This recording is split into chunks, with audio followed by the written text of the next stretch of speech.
త్వరలో అంగన్వాడీ ఉద్యోగాల నోటిఫికేషన్ విడుదల చేస్తామన్నారు మంత్రి సీతక్క. 10 ఏళ్ల కేసీఆర్ పాలనలో 10,000 ఉద్యోగాలు కూడా ఇవ్వలేదన్నారు. కాంగ్రెస్ అధికారంలోకి వచ్చాక 60,000 ఉద్యోగాలు ఇచ్చామన్నారు. వరంగల్లో జరిగిన జాబ్ మేళా కార్యక్రమంలో మంత్రులు సీతక్క, కొండా సురేఖ పాల్గొన్నారు. 60 కంపెనీల ద్వారా 11,000 ఉద్యోగాలు కల్పిస్తున్నామన్నారు మంత్రి కొండా సురేఖ. నిరుద్యోగులకు ఉపాధి అవకాశాలు కల్పిస్తామన్న హామీ నిలబెట్టుకున్నామన్నారు. అందులో భాగంగానే జాబ్ మేళా నిర్వహించినట్లుగా చెప్పారు మినిస్టర్స్.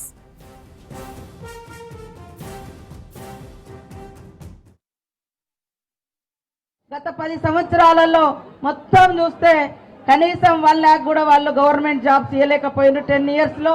కానీ ఈరోజు సీఎం రేవంత్ రెడ్డి గారు వచ్చిన మొదటి ఏడాదిలోనే దాదాపుగా 59,000 గవర్నమెంట్ ఉద్యోగాలు ఇచ్చినటువంటి ఘనత కూడా ఈ యొక్క ప్రజాపాలనదని ఈ సందర్భంగా తెలియజేస్తా ఉన్నాం.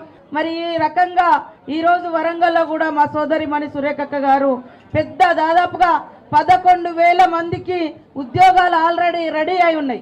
కాబట్టి ఇంత మంచి కార్యక్రమంలో పాల్గొంటున్న మీ అందరికి కూడా శుభాకాంక్షలు. ఖచ్చితంగా మన ప్రభుత్వం ఇంకా రాబోయే కాలంలో మేము అంగన్వాడీ ఉద్యోగాలు కానీ 14,000 ఉద్యోగాలు అవి కూడా ఇవ్వడం జరుగుతుంది. ఇంకా ఏ డిపార్ట్మెంట్లలో ఏమేం ఖాళీ ఉన్నాయో అవన్నీ కూడా తీసుకొస్తున్నాం. మరి గత ప్రభుత్వంలో 10 సంవత్సరాలు కూడా నిర్లక్ష్యం చేసి ఉద్యోగాలు ఇవ్వకుండా నిరుద్యోగులుగా చాలా మంది ఏజ్ దాటిపోయి ఈరోజు ఉద్యోగాలు కూడా పొందలేనటువంటి పరిస్థితుల్లో చాలా మంది ఉన్నారు. అటువంటి పరిస్థితి మరి మన ప్రభుత్వంలో రాకూడదని వాళ్ళు ప్రవేశపెట్టి ఏదైతే నోటిఫికేషన్లు ఇచ్చి క్యాన్సిల్ చేశారో అన్నిటినీ కూడా మన ప్రభుత్వం వచ్చినాక దాదాపు 60,000 ఉద్యోగాలను మన ముఖ్యమంత్రి గారు నోటిఫై చేయడమే కాకుండా వాళ్ళకు ఉద్యోగాలు ఇచ్చి జాయిన్ చేసుకోవడం జరిగింది.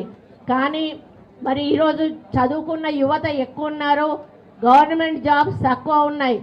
అందరికీ 100% గవర్నమెంట్ జాబ్స్ అనేటివి మరి రావడం అనేది కొంత ఇబ్బందికరమైన విషయము.